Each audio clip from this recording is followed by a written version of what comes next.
You know, as a Weatherby fan and a content creator that focuses a lot of cartridge comparisons and rifle reviews on Weatherbys in Weatherby cartridges, I've been accused of only focusing on velocity, that accuracy kind of comes second.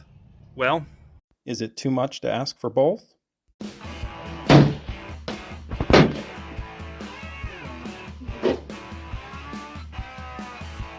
300 Weatherby, 200 grain AccuBone.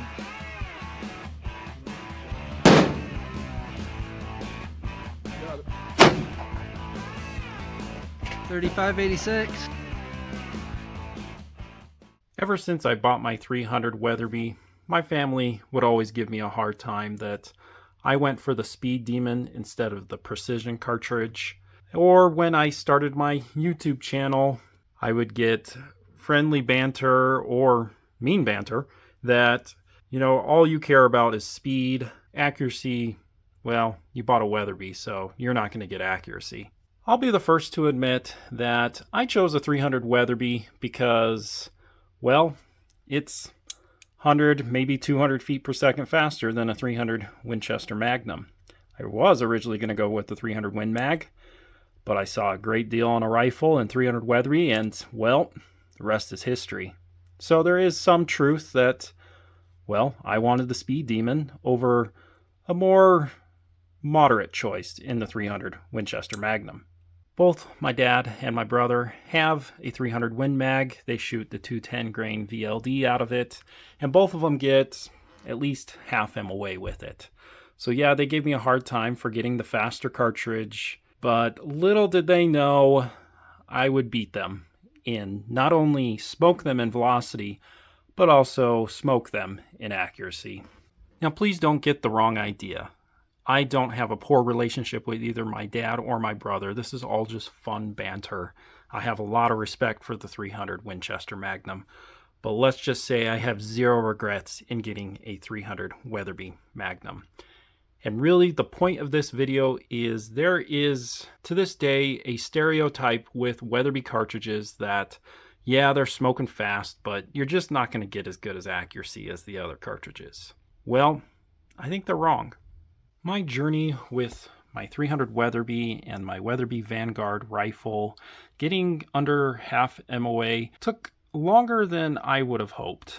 I think most of that had to do with the reloading shortages, me not actually having the reloading supplies I needed when I bought the gun. But yeah, it took a little bit. However, once those supplies all came back within the last year, a lot of it's come back.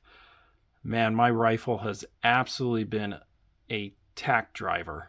As I said, I had a slow start with my 300 Weatherby due to lack of reloading supplies, but I should have known from the beginning when I was getting 3/4 inch groups with the 180 grain Nosler partition that my rifle and this cartridge are going to be very accurate.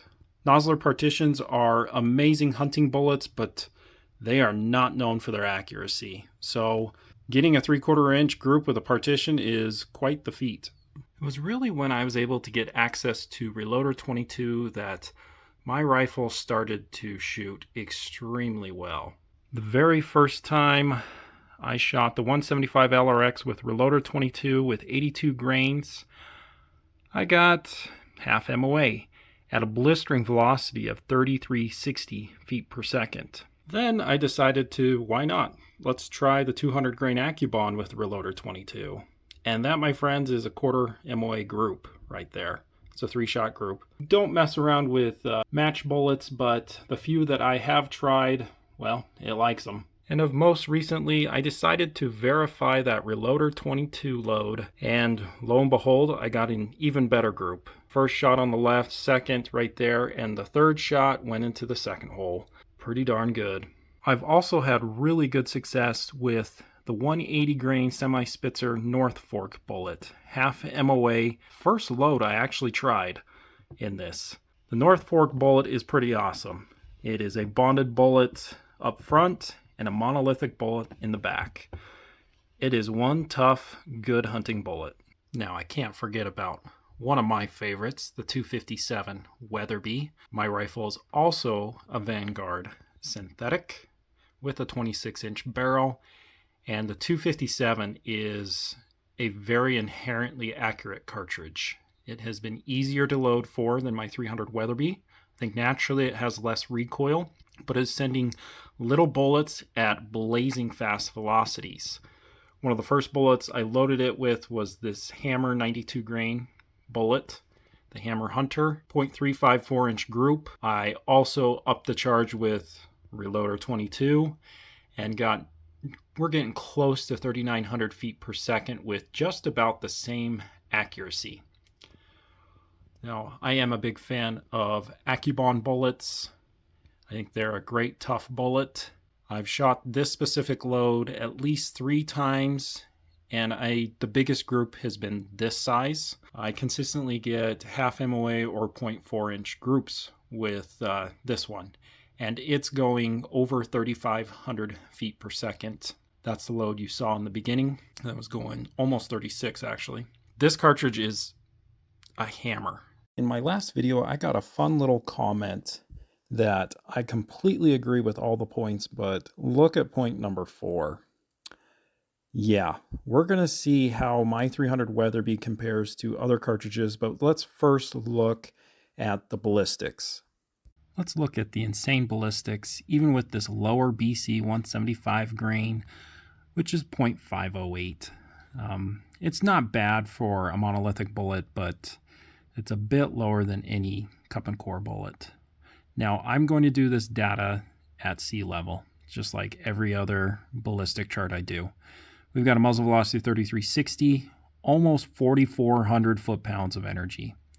And at typical hunting distances, the bullet is almost going 2,600 and 2,624 foot-pounds of energy, only 18.4 inches of drop. This is one flat shooting cartridge.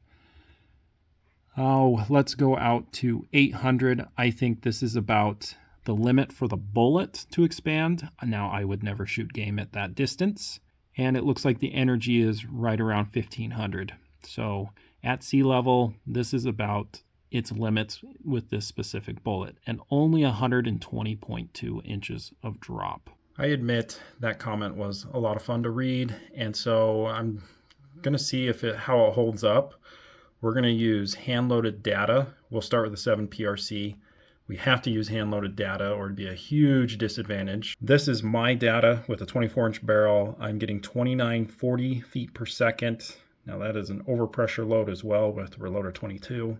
3359 foot-pounds at the muzzle. At 500 yards, the bullet's going 2409 feet per second. It has mid 2200 foot-pounds. Then the 6.5 is MOA adjustment at 500 and the windage with a 10 mile per hour wind, 1.8 MOA. At 1,000, the bullet's going 1938 feet per second. By the way, this is data at 5,600 feet where I shoot long range. So at sea level, the numbers are going to be even lower.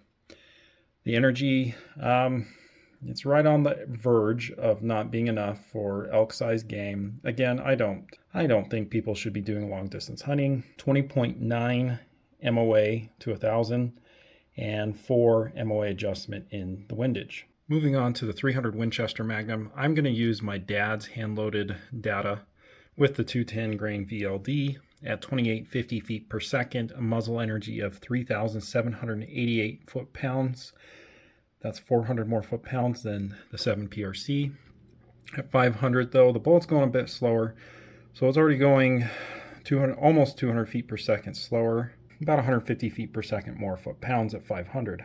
7.1 MOA in drop, so it's not as flat as the 7 PRC, and 2.1 MOA wind adjustment, so not a huge difference, but a small advantage for the 7 PRC. Out to 1,000 yards, the bullet is not going fast enough to expand, even at 5,600 feet, and the energy is, well, just a tad bit more than a 7 PRC. 23.3 MOA drop, 4.7. Lastly, the 300 Weatherby with just the 175 grain LRX, which BC is way lower than both of the other cartridges. Now, the muzzle velocity, this is where It's crazy, 3360 feet per second, and the energy is almost 4,400 foot-pounds at the end, at the muzzle.